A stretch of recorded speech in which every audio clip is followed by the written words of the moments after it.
Haram ambil Elon washing machine. Kalau suami memang dah sediakan semua keperluan rumah, dia sendiri hujung bulan hidup paras-paras hidung, selalu berjimat, duit yang isteri jumpa dalam poket seluar masa nak basuh baju tu janganlah suka-suka ambil. Tak boleh automatik jadi allowance. Bukan lesen percuma sebab jumpa depan mata. Itu duit suami untuk sara keluarga juga nanti.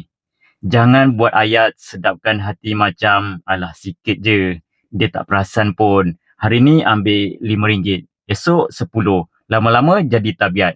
Jumpa yang 50 atau 100 suka sangat. Jangan normalisasikan benda salah. Kalau rasa kerja rumah tu penat, cakap.